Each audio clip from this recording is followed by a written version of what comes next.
Now, I know that some of you would rather literally perform a lobotomy on yourself whilst having your leg chewed off by a raccoon than go on camera.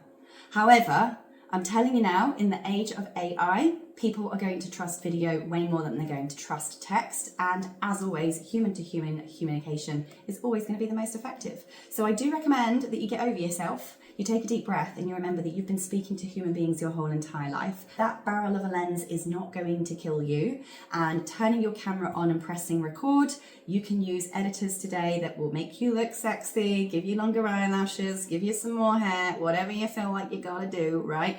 Just get it out there, because every single video is another ring on the spider's web. It's another opportunity to connect with your audience. It's another opportunity to sell. And guess what? We as human beings are all scared of being on camera, getting criticized, getting someone troll us, right? But so is your competitor. So if you're doing it because you've been brave enough and they're not, guess who's gonna win? Why? Because you did it scared anyway. Success is not about not being scared. Success is about doing it regardless of being scared. Ask anyone with any kind of success, not one of them will tell you, I don't have any fear. They're all going to tell you, I am absolutely shitting my pants every single day, and the more successful I get, the more I have to lose, the fucking more scarier it is. Okay, so please just be like, do you know what? It's just a camera. I'm not going to die. The sky's not going to fall on your head. All right, and if you've got to put it through CapCut and make your eyelashes look prettier, fine. Just get the video out there, because it's not about you, it's about the people that you can help. It's about who's sitting there going, how do I get, how do I be, how do I have, how do I achieve, who can help me with this, who's the best person in Australia for that. Your video is going to bring them to you if you've been brave enough to publish it. People are after your knowledge and your advice, not how hot you look in a mankini. Although I would like to see a lot more people in mankinis, because it would be a lot more fun. But anyway, let's go on to our next tip. If we go into creating videos, please roughly aim to keep them under 3 minutes so you capture everyone's attention the whole way through. And make sure that in those videos, again, you're using the same rule of answering questions. Again, because we're not worrying about going viral, we're worrying about getting picked up by search engines. So I recommend that the way you start and end your video is the question. So for instance, I would do this. How do you create an online course? Hi, I'm Sarah. I've been helping people create courses for well over 20 years, and I'm a qualified curriculum developer. And I've learned that there are basically 10 steps to doing that. Step 1, 2, 3, blah, blah, blah. And that is how you create an online course.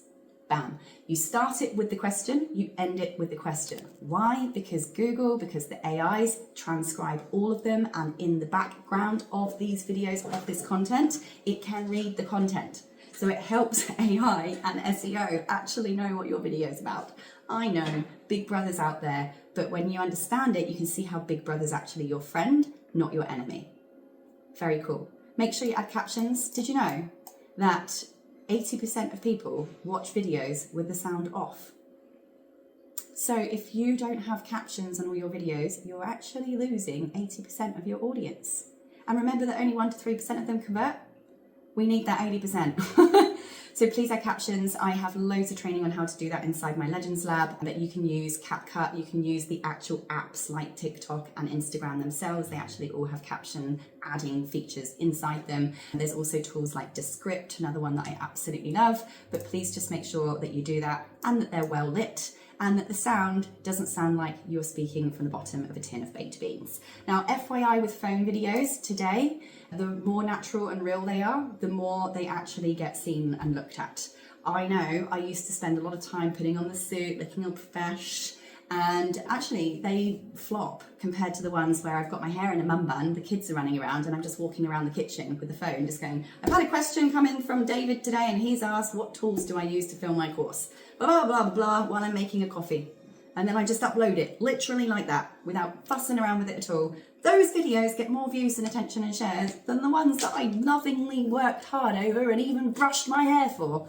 Ugh, it's typical, isn't it? So next tip for scaling your business is build an email list. We've talked about that at the beginning of this session. Did you know that when you sell a business, your email list is actually calculated as part of the valuation? If you have an email list, you have power. I barely run ads. In all of my years of running my courses, my training and everything else, the 281,000 students that have gone through my courses, only 11,000 of them came from ads. The rest came from building an email list, from organic content, blogs, videos, content on social media, speaking on stages, guest blogging, speaking on people's podcasts, coming on other people's events, giving them some kind of free thing that I'm going to be giving to you. Watch what we do here, right? Gets you on my email list.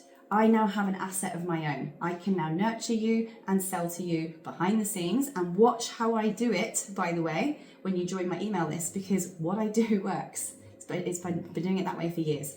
So make sure you're giving away free things, and everything you put out there is always a call to action so that you get that email list. Then once you've got that email list, as I showed you at the beginning, big picture here, now you can use technology to create automated nurturing and selling. Here's a little video of what that looks like. This is where someone joins your email list and then you send them an email, a helpful tip. You wait for a few days, you send them another email with a helpful tip. You wait for a few days, you send them another email with a helpful tip. You get the point. That should go on and on for eternity. Every time you create a new blog post or a new video, you're going to make a new email about it, and you're going to add it to the bottom of the sequence, and the sequence just gets bigger and bigger. Remember I said to you at the beginning, how many touch points does it take for someone to buy from you today? 22 touch points. So you're going to need to have a long email list here. Let me make this number even more painful for you, because it's important that you understand that this needs to be done consistently. The average person today not only takes 22 touch points, they take an average of 18 months to make a purchase. We are not having less people buying. There are not less people spending money. The same amount of money is circulating planet Earth right now as it always has. In fact, there's more money circulating planet Earth than there ever has been. People are not spending less. They're simply taking longer to make the buying decision. And most business owners give up before they've done enough touch points for a long enough amount of time. If you want to make sales, you absolutely can. Please do not think no one's spending any money. The second you start thinking like that, your inner critic has won. People are spending money. They're just taking longer to make the buying decision. So if you have that email nurture sequence going on and it's got at least 18 months worth of emails in there, FYI, mine's got about 6 years worth of emails. If you join my list tomorrow, I can actually go on holiday for 6 years and it will still sell, and I will still have a business running if something happens to me tomorrow. Let's hope it doesn't. But this is where, again, valuation of your business increases, because automation and having that stuff pre-built behind the scenes, less reliability on sales teams and the owner of the business.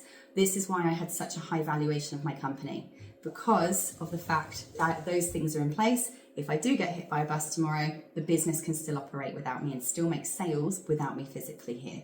I hope that doesn't happen. Thank you, protection, rings of harmony. So this is where, turning that on, you write these emails once, you press on this nurture sequence, and make sure that at the bottom of every single one of those emails, you have a PS. Here are X ways that I can help you do X, Y, and Z. Remember the triangle? This is where it comes into play.